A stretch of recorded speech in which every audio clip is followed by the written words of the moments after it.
ભારતના આકાશમાં અવધૂત યોગીઓના અનેક તારલાઓ ઝગમગે છે.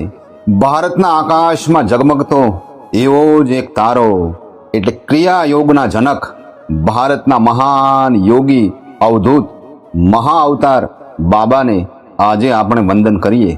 ભારતના દક્ષિણ પ્રાંત તમિલનાડુમાં પરાંગીપેટ્ટેમાં અંદાજે ઈસવીસન 203માં મહાઅવતાર બાબા અવતરિત થયેલ, જેમને અમરગુરુ મહામુનિ બાબાજી મહારાજ, મહાયોગી ત્રંબક બાબા, શિવ બાબાના નામે પણ સંબોધવામાં આવે છે. યોગી મહાઅવતાર બાબાનું મૂળ નામ અને જન્મ તિથિ વિશે કોઈને ખબર નથી. એટલે પ્રથમ વખત જ્યારે મહાઅવતાર બાબા યોગી લાહરી મહારાજને મળ્યા અને તેઓ મહાઅવતાર કહીને તેમને બોલાવતા હતા. આમ સમયે સમયે ભારતના અનેક યોગી મહાપુરુષોને મહાઅવતાર બાબા મળ્યા હતા.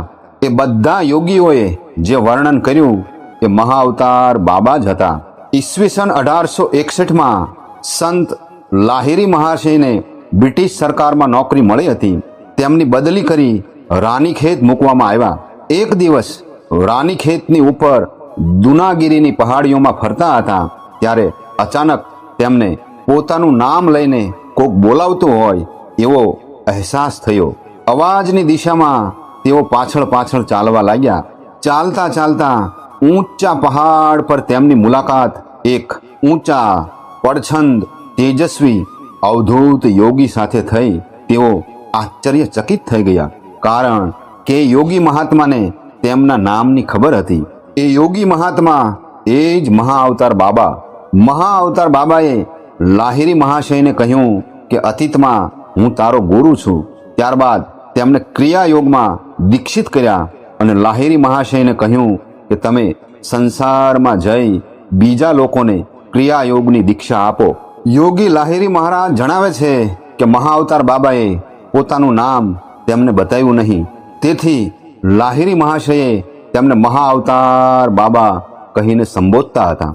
આમ ત્યારબાદ યોગી લાહિરી મહારાજના શિષ્યોએ પણ કહ્યું કે એમણે મહાઅવતાર બાબાનો મિલાપ થયો હતો. અલાહાબાદમાં કુંભ મેળામાં યોગી લાહિરી મહારાજના શિષ્ય યુક્તેશ્વર ગિરી પણ મહાઅવતાર બાબાને મળ્યા હતા. મહાઅવતાર બાબાએ શ્રી યુક્તેશ્વર ગિરીને આજ્ઞા કરી કે એ કેવલ્ય દર્શનમ પર એક પુસ્તકની રચના કરે. ત્યારબાદ શ્રી યુક્તેશ્વર ગિરીએ મહાઅવતાર બાબાને પણ 2 વખત મળ્યા હતા, જેમાં એક વખત તો લાહિરી મહાશય પણ તેમની સાથે હતા. યોગી લાહિરી મહારાજના એક બીજા શિષ્ય સ્વામી પ્રણબાનંદ ગિરીને પણ લાહિરી મહાશયના ઘેર મહાઅવતાર બાબાની મુલાકાત થઈ હતી. પ્રણબાનંદ ગિરીએ મહાઅવતાર બાબાની ઉંમરના બારામાં પૂછ્યું તો મહાઅવતાર બાબાએ જવાબ આપ્યો કે અત્યારે એમની ઉંમર 500 વર્ષની છે. લાહિરી મહાશયના એક શિષ્ય સ્વામી કેશવાનંદ ગિરી 1935ની આજુબાજુ બદ્રીનાથની બાજુના પહાડોમાં મહાઅવતાર બાબાને મળ્યા હતા. પરમહંસ યોગાનંદજીએ પોતાની આત્મકથામાં પૃથ્વી પર મહાઅવતાર બાબાજીની ભૂમિકાનું વર્ણન કર્યું છે. महाअवतार मसीह के साथ निरंतर संवाद में है. वे दोनों मिलकर मोचन की तरंगे भेजते हैं और इस युग के लिए उद्धार की आध्यात्मिक तकनीक की योजना बनाई है.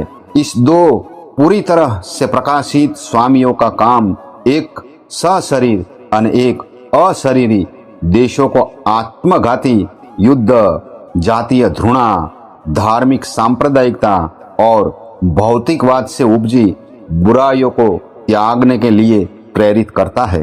बाबा जी आधुनिक समय की प्रवृत्ति, विशेष रूप से पश्चिमी सभ्यता के प्रभाव और जटिलताओं से अच्छी तरह परिचित है और पश्चिम और पूर्व में समान रूप से योग की आत्म मुक्ति को फैलाने की आवश्यकता को अनुभव करते हैं. संत योगानंद कहे से लाहिरी મહાશયના શિષ્યોના કહેવા મુજબ મહાઅવતાર બાબાની ઉંમર, પરિવાર, જન્મ સ્થાન, જન્મનું મૂળ નામ એ કોઈ જાણતું નથી.